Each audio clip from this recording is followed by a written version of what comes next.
Well, that's it. I'm no longer on vacation. I'm back and now it's raining. Back at the old day job. And I have responsibilities again. It's crazy. I just want to live like an Instagram model on a lake.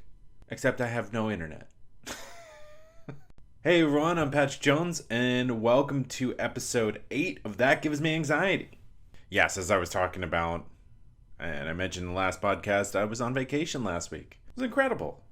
The best part about it, so it's a house on a lake, bedroom opens up right out to the lake. Just put your bathing suit on right out there. You're there. No travel. Pack a cooler.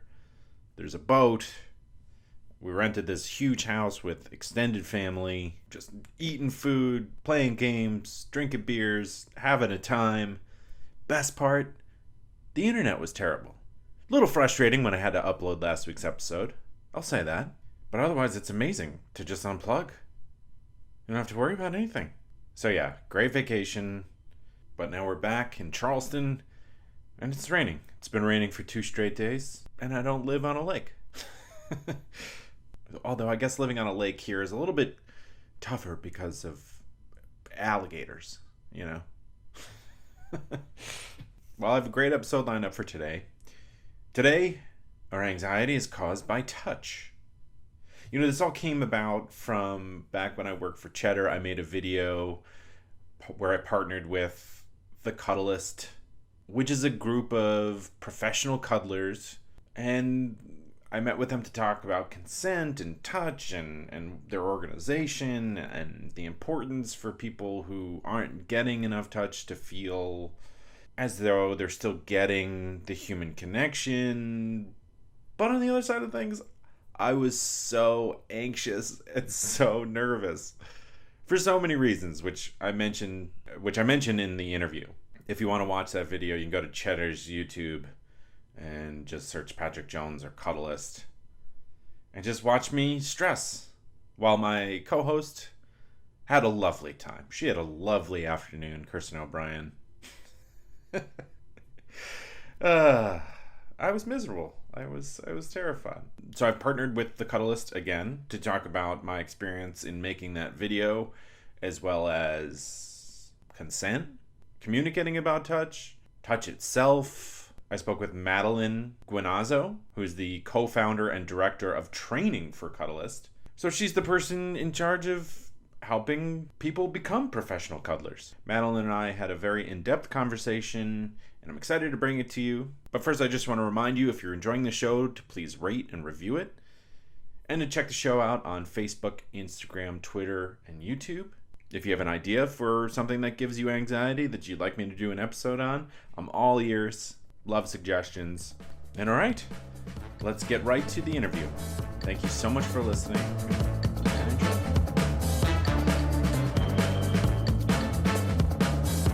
Joining me now is Madelon Guinazzo, who is a co-founder and director of training for the Cuddlist. Madelon, thank you so much for coming to talk to me about touch. I'm excited to be here. That's great. For context for listeners, I had made a video a few years ago when I was working at Cheddar where I actually went and worked with cuddlists. How would you just get professional cuddlers? Cuddlist, we call them, Cuddlist practitioners. Okay, yeah. And they were lovely and very communicative and very professional. And for me, as someone who, I'm just a little unsure about being touched by strangers and touching strangers. And so the video turned out to be pretty awkward because of that. But it's no fault of the professionals that we're working with. In fact, they put me very much at ease with their training. So I want you to help me understand a little bit about Cuddlist and what you're trying to do and kind of how you teach people to become professional cuddlers. Sure. Thank you, Patrick, for that invitation. I love talking about what I do, so it's like, yay. Mm-hmm.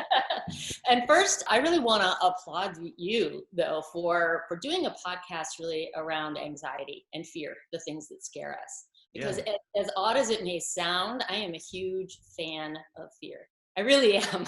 In what sense? It's fuel. Mm-hmm. It is incredibly transformative. Fear is kind of that cutting edge of what we don't know. that is like, ooh, there's something here for me to learn. Yeah, it makes you feel alive. Exactly. Well put. Exactly. So for instance, right now, this topic is very personal to me, right? There's a lot of meaning. You're asking me about this company that I've co-founded. You're giving me a platform, and my heart is beating kind of fast right now. There's this sense of like, oh, don't screw this up, Madeline. You know. And one that tells me this is important to me. It's worthwhile. It's worth doing. And my heart is beating fast, is giving me adrenaline, right? This is my body, which is saying, again, there's that fuel, but how do we tap into that rather than letting it shut us down? Right. And that fascinates me. And to me, that's kind of like, how do I turn, it's like dread and anticipation. There's a very fine line between the two. And so a lot of the work I do around that, which is Cuddlist, is understanding the body around that and integrating the physical effects of fear. So as a practitioner, I see clients individually, one-on-one, as a Cuddlist practitioner. And that's what I train others to do through Cuddlist, the business. It's a training organization and a professional development membership organization for peer support for practitioners. And the clients that I work with, they're pretty much universally, generally very nervous and very afraid when they come for a session. It is an act of bravery for them to, contact me and to do to say, I'm willing to do this thing. And I applaud that. And I always say to them, first of all, one, it'd be a little weird if you weren't nervous, right? This is because it's vulnerable. And I think if you weren't nervous, it might not be worth doing. Like, it might not hold the potential for you. So does all that make sense? I could keep talking. Absolutely. Yeah, that makes perfect sense. Well, what do you think for a lot of your clients is the impetus for making that call finally? What's happened? What's the change? Yeah. That's another one of those great questions. It's a little bit of a mystery, but what I hear consistently is, I don't know, like I just had a feeling or I had a sense, they heard something that clicked. And this is, again, is the embodiment. It's my experiment and my theory that I keep testing, that we all have this inner sense that's in our gut, sometimes we call it. Some people call it instinct, some people call it intuition, but we can feel it. There's a sensation somewhere in our body that isn't exactly coming from our head. It's not a logical train of thought, but it kind of communicates to our head like, oh, you should do this. And so they follow that. Again, that's the leap of faith. And I think fear is always a little bit of an invitation to a leap of faith. And that leap of faith is what holds that creative breakthrough. Absolutely. I mean, think about leaps of faith with regards to like taking a new job or moving, or sometimes you just feel that in your gut and you act on it. And I feel like a lot of people describe jumping over that speed bump as one of the best things they've ever done. So often taking that step with the combination of fear makes such a rewarding experience. Right. And for myself, and I think in many of us, there's a little voice in our head sometimes that says, you're a chicken, or you're a coward, or you shouldn't be afraid. And this is where sometimes fear will slide into shame. And it's really important to be clear that these are two different things. Yeah, absolutely. They really are. Well, shame has such like a negative spin to it. It is. It's a really mean kind of a thing, it's a self-disrespecting thing. And I think it comes from a lot of internalized voices or messages that we get in our culture, a lot of comparing ourselves to others. Oh, yeah, right? Yeah. Right? And frankly, there's a lot of crap in our culture out there around touch. Well, what do you mean? Yeah, I mean, there is so much. I'm curious to hear your take, given touch is your business, your passion. Yeah, well, I would say, honestly, touch is a vehicle for me to explore, right, my passions, which are really about self-actualization, I think.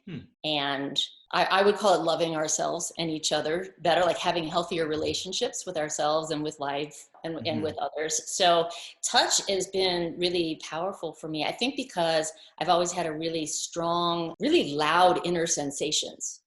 You know, anyone listening right now, if you just kind of put your attention in your body, there's a sense you can feel the pressure of the surface that you're sitting on, right? You can feel maybe the temperature of your skin. If you do a scan, but you can tune in and be like, oh, can I feel my pulse? Can I feel my heartbeat? Or is there tension? Where are the places in my body that I feel sensation inside my body? For some people, that's easier to do than others. There's no right or wrong. That's just, you know, we all have a unique wiring. Mine have always been really loud. And at the same time, we live in a culture that I call kind of a neck up, like encourages to live in our heads, to live in our ideas and our thoughts, to rationalize things, explain It's things. so true. Yeah. I hadn't even thought of it like that, but yeah, we're very heady and we tend to overthink, and, you know, our anxiety and our comparison, I don't know how you would describe it, our ability to compare our lives to someone else's takes away from most of our experiences. It does, it does, it does. And so sometimes when we're in the moment, we're not exactly in the moment because our mind is somewhere in the past, or it's racing ahead into the future, like what if, or, you know, this or Mm-hmm. that. And touch itself can be really grounding because it does bring us into the moment, and our physical senses bring us into the moment. That can be grounding and helpful. Even just taking a deep breath, and like I said a moment ago, just noticing what are the sensations in my body right here, right now, without judgment, without story. They're pretty neutral in Yeah, general. I mean, even just taking a deep breath right there, that sounded like a good suggestion. That felt nice. Yeah. Yeah, You know, yeah. because especially in talking about headiness and stuff, like I want this podcast to be great. I want you to feel comfortable. There's like 10 to 15 different things going on in my mind, and really I try to shed that when I'm interviewing somebody, because I just want to be present and picking up on everything that they're sending me, from body signals to the subliminal messages that they're sending me. And that is a good reminder to just jump out of my head a little bit, you know? Yeah. And frankly, we want to do it because it feels good. Hmm. It's like you said a moment ago, it's being alive. Yeah. Like we're alive, and there's a total authenticity that's pretty unconditional. I mean, the mind has all these judgments about good, bad, right, wrong, but ultimately it's pretty arbitrary, right? I think ultimately what is satisfying and self-actualizing is being in the present, being in the moment, just being here with what's happening. That's what inspires me. And so working with the body, you know, there's a lot that biology and science, cutting edge science, is learning and understanding and actually bringing into the mainstream that's very new. Things like oxytocin, neurotransmitters, polyvagal theory, trauma itself, really understanding more how the fight or flight system, the sympathetic and parasympathetic nervous system work together. So there's a lot of stuff out there that is being validated now, that's always been around, right? The body has been, our physical wiring hasn't really changed for thousands of years, but the context in which we're understanding it is new and transformative. And big part of that is safety, is Hmm. understanding how important it is to calm the nervous system by perceived safety, by helping that mind, we talked about that busy mind, feel safe enough to relax into the moment, feel safe enough to actually not know what the heck is going on. Yeah. Well, it's like treating the body to get to the mind, right? It's like a backwards way of reducing anxiety and fear and all the pressures of the world. I mean, but it's similar to, right? It's like why people like getting massages. And another video I made for Cheddar was I had a cupping session where they have like the little cups on your back and stuff. And that helped me dissolve my fears and my anxieties, even for 20 minutes. But that time can stretch, right? Like that you can hold on to that feeling for quite some time, you know? I'm sure you know. Yeah. Absolutely. And it has a ripple effect. What it does is it gives us a touchstone, Hmm. right? So that the next time we're in a situation that, you know, maybe scares us or that is new or uncertain, There's a little bit of like, oh, I felt this last time and I relaxed and it was okay. Not only was it okay, but maybe something really great happened. And so we talked about that leap of faith. So now maybe I can take that leap of faith again. Hmm. And the more we do that in little incremental ways, there's that saying, thoughts become words, words becomes actions, actions Right. become habits, habits become character, character becomes destiny, right? Like there's this, Yeah. it sort of expands. And so absolutely that's it, that the more we take those little leaps of faith and we have those good experiences, it reinforces itself. Hmm. And that's how the past associations with dread become future actually anticipation, when you Right. can turn that around through consistent experiences. So why do you think, well, I don't want to be asking for like a diagnosis. I hug my friends. I'm in a committed relationship. But when there's people I don't know, I feel like a little bit more on guard. I'm sure you experience that all the time with clients. Why do you think that is? Do you think it's just like a past experience, like you were talking with dread, or what's your understanding or Yeah. thoughts? So absolutely, it's all of that. It has to do with our past experiences and with cultural conditioning, right? Like I Mm-hmm. said, the messages, there's a lot of crap out there, in terms of what's okay and what isn't, how people are going to perceive things, what's Mm-hmm. sexual and what isn't, what is welcomed and appreciated and what isn't. So we just have a lot of programming, I think, to undo around that. And it's pretty deep, as we're finding in a lot of ways. It's kind of like a lot of things in our culture that are systemic just have this momentum to them. And so it takes a lot of awareness, again, in practice to deprogram them. So when it comes to touch, first of all, we've all been touched without our permission since birth, right? Like we Mm-hmm. come out as babies, we get our diapers changed, we get picked up and pulled around, we get dressed and undressed, and it doesn't really matter how we, you know what I mean? We're just at the Yeah, effect. go give your aunt or uncle a hug. Well, that You may happens not be much sure. later. Yes, Yeah. yes, yes. But even, yeah, right. We're getting yanked out of the streets. Don't go there.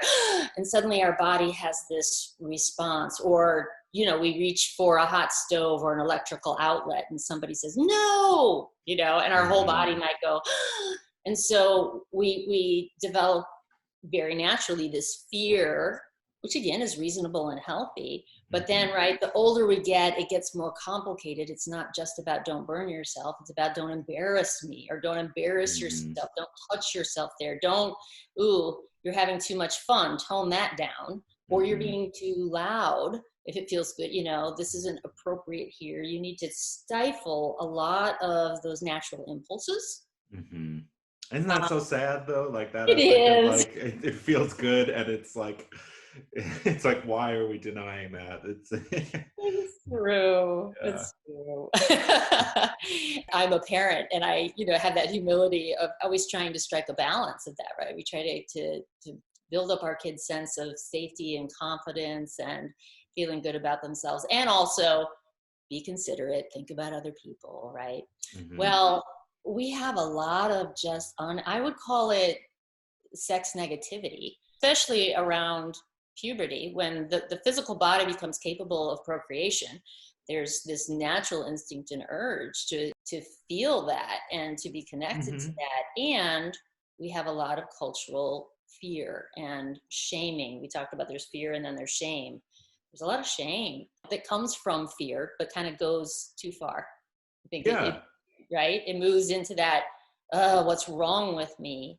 Or people won't like me. I'll be shut out. I'll be excluded. I'll be shunned if I act in a certain way. And those messages, we get them kind of all around us. And so it's Absolutely. natural, right? For us Hmm. to feel vulnerable and awkward and hesitant and looking outside to see what's okay and what's not Hmm. okay, And And so judging and comparing, looking to our left, looking to our right. over I'd the say like, shoulder. yeah. When I was making the video, I think a few things exactly directly related to what you were just saying. The fact that this vulnerable moment of mine was going to be captured on video may not have been something I should have signed up for because it potentially wasn't ready for that. I think if the cameras were off, I would have enjoyed it more for several Yeah. reasons. For just like the natural aspect of being like vulnerable as like a man, not to gender any feelings, because women of course can feel very nervous about being vulnerable. There was that. There was also the power dynamic. I was nervous of me being the producer putting together the video. I kept thinking, oh my gosh, are people going to think I'm some sort of creep that wanted to do this for potentially awful reasons, and that anxiety, I think, blocked me from fully being present in the moment. You know what I Yeah. mean? Yeah, I do. And I love that you're aware of all of that, right? And Mhm. making those distinctions. And I'll just put forth my opinion, my perspective is that one, I think you made a great video. Like Thank you. honestly, and I mean, of course I'm biased, but I have that awkwardness that you showed it shows this sort of genuine truthfulness and this vulnerability that people can recognize. It's funny. I have a magnet on my fridge that says, "I don't need to flirt with you. I will seduce you with my awkwardness." Right? And we laugh because there's something very attractive about that. It's Yeah, appealing in the right. sense of not to make it sexual, but just where people go, oh, I can relate to that, and I feel safer in terms of that. I'm not alone in that. I'm not Hmm. the only one who feels awkward. And the bravery that you had to be vulnerable and awkward publicly, in something that you're putting out is freaking awesome. So that's my perspective about that. And then I'll say that, yes, your awareness is also that, like, and when I get interviewed, I was on a live talk show this week and they were like, okay, so show me what you do in a session. And I'm like, well, this isn't a session, right? Hmm. There's no way that creating a piece for other people to watch can replicate what a session is, because a session it's a safe container. It's confidential for a Hmm. reason, right? It's a Hmm. therapeutic moment. It's self-care. And you can't blend those two buckets, right? They're Hmm. different things. So yeah, you would have had a different experience. I don't know if it's better or worse. It's just a different experience, right? Yeah, absolutely. Well, you can also build like a little bit more trust without having to be like quote unquote on, Yeah. playing to the camera, as opposed to just allowing more time to be for me to ask questions and kind of understand what I was getting into before it happened. Yes. Because I feel like that's a big thing with anxiety is like education, right? Knowing that it's the impetus for this podcast is helping people who are afraid of flying or water to gain some more tools to help them when they face these fearful moments. Yes, yes. So along those lines, I just want to say, one, to go back to what I said, like fear is a friend in the sense that it's a little invitation to go, it's kind of a little signpost that says there's something here for you to learn. There's Hmm. something powerful, there's some inner fuel for you to tap into, and it's going to take some courage. Yeah. And then it's about leaning into that gently, to finding that way. I talked about that voice in our head that's like, you're a coward, suck it up, do it anyway. Oh, That's what no. that voice sounds like too. Yeah, just like a judging tone. Yeah. Yeah. Last week at the ad read, I started by searching for things that gave me anxiety, or searching news and finding the first one that gives me anxiety. I don't know what I was thinking. It's the complete opposite. Find something in the news that doesn't give you anxiety. All right, here we go. Googling news. Yeah, no, that's bad. Oh, jeez. Yeah, there's a lot of bad stuff. Oh, Peter Buttigieg announces he and husband will be parents. There we go. That's great. There we go. Some good news. I also have good news. Today's episode is sponsored by my software tutor. Can Excel be your friend? Yeah. But like any friendship, it requires work. Many people have wondered this for years. The answer is yes, it can. It's funny to think about friendships as I've gotten older. Right when you're a young man, you think that friendship shouldn't take any work, right? You like Manhunt, I like Manhunt. You like hockey, I like hockey. That's it. That's what we'll talk about forever. But as I've become more accustomed to having emotions, I'm realizing, you could put a little bit more work in there. That's not so bad. And the same goes for Excel. My software tutor offers 3 levels of real-time Zoom-based courses with a live instructor. And don't be afraid of a little conflict, right? With friends, you gotta speak what's on your mind, otherwise it just festers in there. Let it out. Let it out. They all deliver practical, functional business skills in a friendly, supportive environment. Same goes for Excel. You nervous you don't know that equation that you need? Let's go. Let's get it. Let's put in that work. These courses will increase your marketability, whether you're an employee, job seeker, consultant, or contractor. Just insert my little nonsense at every sentence. Register at mysoftwaretutor.com and use the promo code POD20 to save 20% off all registrations. And tell your friends when you're angry with them. If they're really your friend, they'll work through it with you. Hi, I'm Dr. Phil. I don't have a southern accent anymore because I worked at it. Oh, and speaking about working on your friendships, we got the Cuddist. A card delivers joy and connection, but it's hard to muster that positive energy during the pandemic. Yeah, these friendships still need some work. Introducing a writing specialist for the message inside your greeting cards. Oh my gosh, you don't even have to think about what to say to this person. You get into a little argument, things a little awkward. Let the Cuddist write the makeup message. Tell him you still love him, or her, or whatever gender. Gender is dead. The Cuddist creates your message, writes it in the card, and mails it for you. You don't even have to mail it. All you do is pick the card and tell them why you're sending it. I said their baby wasn't as cute as they thought. Not every baby's cute, But that's a line in the sand. You'll relationship over. Maybe the Cuddist can bring it back. Not that I did that. I wouldn't. I'm smarter than that. No errands, no emotional exercise. For a message from your heart, but not your hands. Sit back and just enjoy your relationships. And let Cuddist save them. From you. You monster. TheCuddistStudio.com. Thoughtful, just got easy. And you mentioned being a man, and I will say that we're getting much more sophisticated about this, and there is gender conditioning in our culture. Mm-hmm. That there is, we've had many years of buying into this dual, you're either a man or a woman. And right. And that means this and that means that. Yeah. Right. Yes, exactly. Yeah. And a lot of those messages, I think, for the male gender conditioning are that, like, suck it up, be tough, don't be a wuss.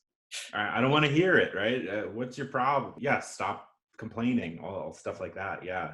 Which is very diminishing to the female gender conditioning, right? Of course. Right?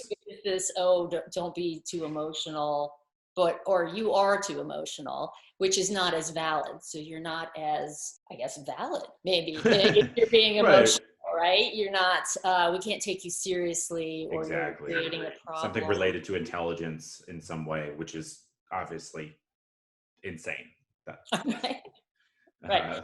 So men get shut out of their emotional intelligence and capacities in that, and women get, again, marginalized for it. So just to acknowledge that. And part of that goes along with this whole touch and the sexuality that there's a lot of fear, especially even heightened now with the Me Too movement and this awareness of being predatory or being shamed or being coercive or manipulative. And, frankly, that goes along with that conditioning of suppressing your emotions.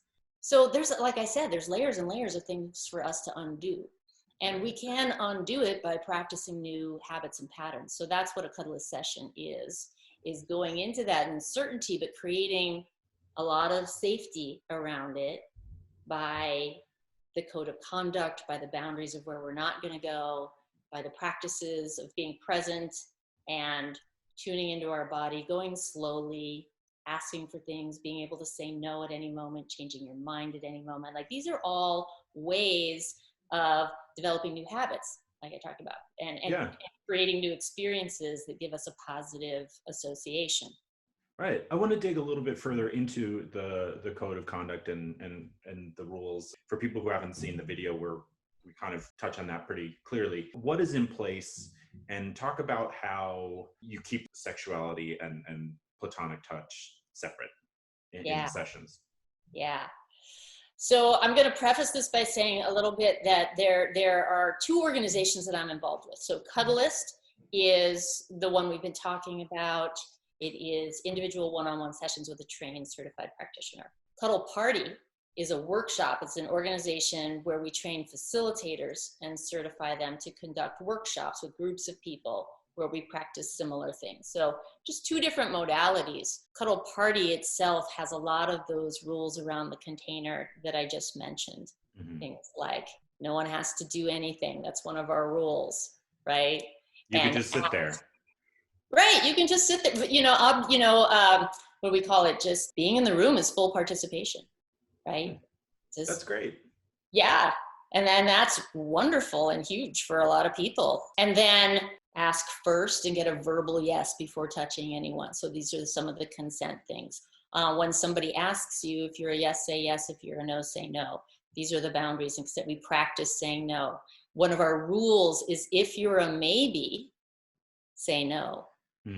So important to boundaries and safety, because again, there's a lot of stigma around saying no. There's a lot of fear around around rejecting other people and then being retaliated against and that. So this brings up our social conditioning and our fears, and it builds resilience in the sense of having around reframing rejection, around reframing this idea that there's something wrong with me if somebody says no to something I want, or if I say no to something that somebody else wants.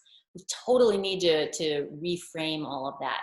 So in a Cuddlist session with an individual practitioner, we have the code of conduct, which has about 12 different items that are pretty clear cut. But some of the important ones are, we agree that this is platonic, meaning if sexual arousal shows up at any time, we're going to acknowledge it, maybe notice it, and then move in a different direction. Like, we're not going to engage in it. We're just going to be like, nope, that's not what we're here to do. And we move away from it. And then we have other agreements around, if either party is uncomfortable at any time, they speak up. And everything that happens by mutual consent. So those create a lot of safety, and those are the rules of the road. Those are the guidelines by which we operate. In an individual session, I have what's called an opening agreement. So every practitioner does this at the beginning of every session. And I do this, I may have seen a client, I've seen clients, some I have regular clients I've seen for years. And we do this at the beginning of every session, which is basically we verbally commit to taking responsibility for our own boundaries and for speaking up if we're uncomfortable with something. So we make that, it's like a pact of trust. That really saying no, when I promise you that I'll say no if I'm not comfortable with something, that reframes no entirely. It really does. Because you get so nervous trying to guess how you feel when it's like, no, I will communicate that. And so, that kind of eliminates it. It takes a lot of the it takes all the guessing out. Is what that boils down to. It's really nice. Right. Yeah. Right. And it takes trying to read somebody else's mind and trying to take responsibility for somebody else's experience. And that's the behavior we're trying to, but now I'm on me, right? Now I have to look at my experience and what I'm comfortable and with what I'm not comfortable with. And again, that's vulnerable, but it's so healthy.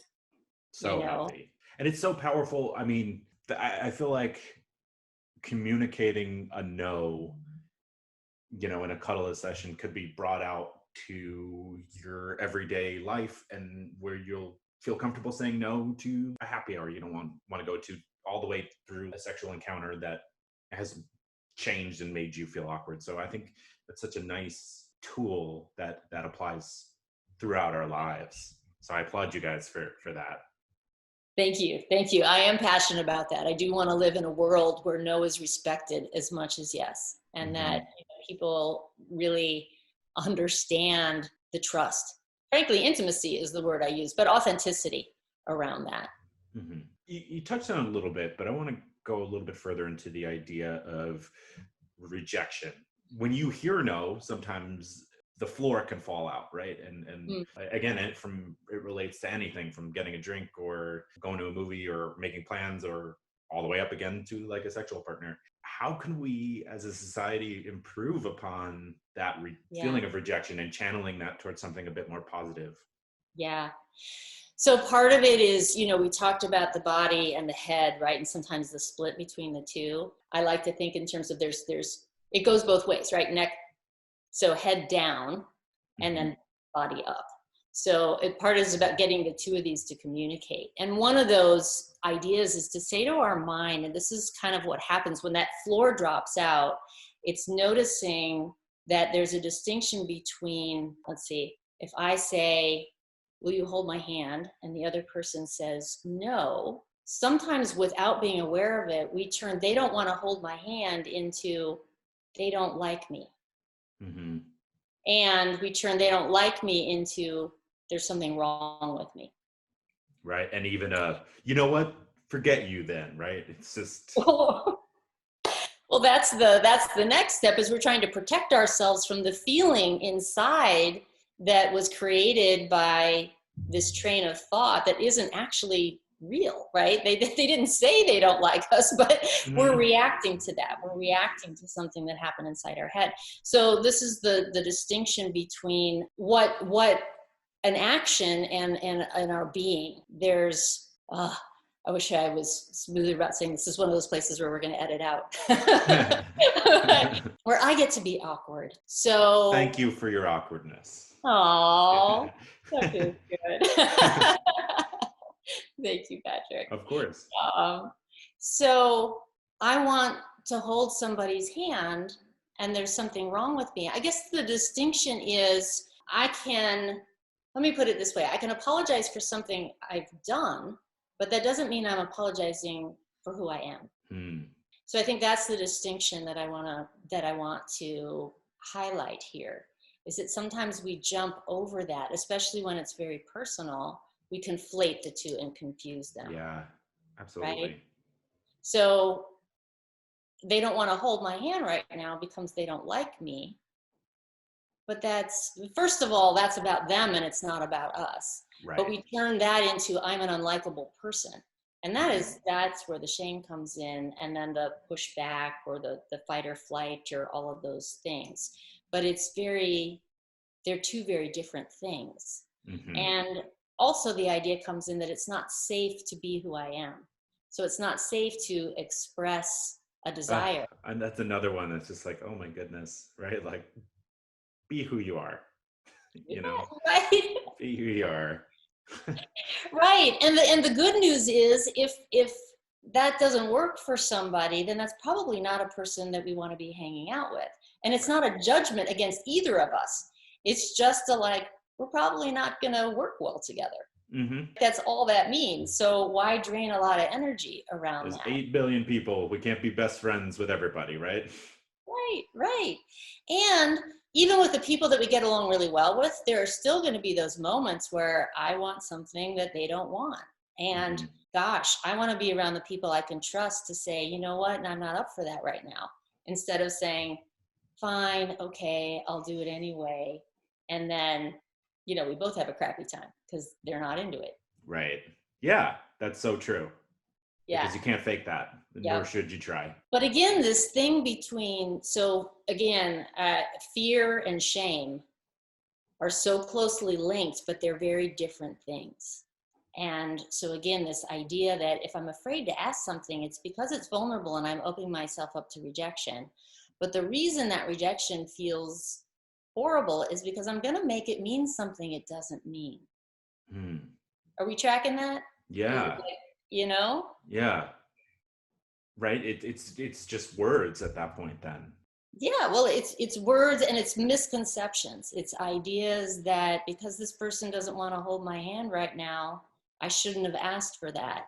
Or, right? And when you can ask, yeah. Well, exactly. Yeah, absolutely. And the thing for people being asked, a lot of times, I heard this thing about we have ask versus guess culture, kind of two different cultures. There's ask culture, which is the consent culture, which is like ask and trust people to be open, to say no be comfortable saying no if you're really a no, and be open to hearing a no. Like that's ask culture, right? Guess culture is the one you talked about earlier in your head. I don't know, I want this, but if I ask it, are they going to take it the wrong way? Yeah. And somebody asks for something, and if I say no, are they going to take that the wrong way? So maybe I'll just kind of skirt around it and avoid it, but not really say no. And so we're all in a guessing kind of mode. Twisting and twisting and twisting. Right. And then then who can be present? We talked about that. We're not actually present in the moment. We're not actually connecting. Mm-hmm. And that's the healthy food that we all really want. Mm-hmm. And I do want to make this metaphor around touch as food. One of the reasons it scares us is because I think of it as a survival need, the same way food is, the same way shelter is, right? Being touched, and frankly, for babies and kids, if we're not touched and handled, we don't survive. So it really is, and that calming of the nervous system, like we need that. We are social beings. We're pack animals. You know, human beings are not lone renegades, really. We're social, so we need that to survive.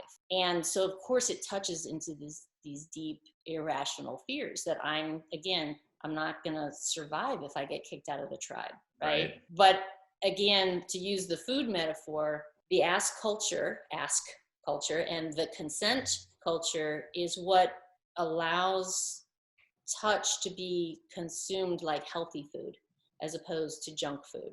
It doesn't give us the immediate gratification that a candy bar does or that junk food does, but ultimately it gives us the fuel. Again, I like that metaphor a lot. Yeah, that's absolutely true, right? Because it releases all these positive hormones in the brain, and you're treating the body to get to the mind, which is a complicated organ, of course. Yeah. Oh, yeah. So we've talked a lot about the merits of touch and why you would want to make sure you're getting touch either through a partnership or with friends or whatever it is. For people that are still on the fence about, they think that they need touch and aren't getting it in their personal relationships, is there something that you would say to someone who's anxious or fearful to have them sign up for their first Cuddlist session? What would you say? Yeah, that's a good question. I would say really listen to your gut. Listen to your instinct one step at a time. So this goes back to no one has to do anything, right? A Cuddlist session may not be for you, but if you're thinking about it, it's worth taking the next step. And so the next step is just going to Cuddlist.com and using the locator to find practitioners in your area. That's it. You don't have to do anything past that. Just do that and see what happens. And then if you look through the practitioners and you read and you want to click on one of them, and then you can decide whether you want to submit a profile or submit a request or not, right? And so I think that's the thing about fear, is taking it in manageable one step at a time and realizing, you can change your mind at any time. You can say no. So if you submit a request, then the practitioner will get back to you, and then you have a conversation. You're not obligated to do anything. Yeah. So I think that the thing about fear is really making it manageable and respecting yourself and it at the same time, kind of leaning into it, but very gently, and knowing, this is all I have to do right now. Yeah, that's absolutely true. And knowing that the people from your organization ascribe to this ask and tell culture like you were describing, and knowing that puts you at ease, right? Yeah, it's I like having it available for people because it's something new. It's something that wasn't available before, but like anything new, it means it's uncertain and it's unfamiliar. And so again, it's a place to practice just listening to yourself one step at a time. Not every practitioner is going to be a good fit for you, just like not every therapist or massage therapist or anything. And it doesn't mean there's anything wrong with either of you, right? It's just listening to, I call it our yes, and trusting that and taking those little leaps of faith. That's what I recommend to everyone. I've really enjoyed this conversation. We've gotten really deep in there, which is exactly what I wanted. So thank you very much. Is there anything you feel we left out, or anything you want to mention about touch, the fear of touch, or anything like that? What a good question. Let me see. I really do feel like we've covered a lot of great ground. I guess, I would end with an encouragement for people to really make friends with their fear and Yeah, here's something I didn't mention is that breath. Taking a deep breath, something we did at the beginning, that can make a big difference between fear and excitement, of changing, that fear and that adrenaline rush into excitement. And so again, it's a very easy, simple physical thing we can do in our bodies sometimes, to just realize, oh, maybe I'm holding my breath. But if I take a deep breath, I can realize that my fear is actually, there's something I really want here, and there's a potential something that might be really exciting. Yeah, it's like restarting your laptop. just helping you switch gears a bit. Yeah. That's a good tech metaphor. Yeah. Well, thank you. Yeah, thank you so much for your time, and best of luck with Cuddlist. Thank you. Thank you very much. Hope you found that discussion very thought-provoking. And if you are anxious about touch or being touched, I hope you found it helpful.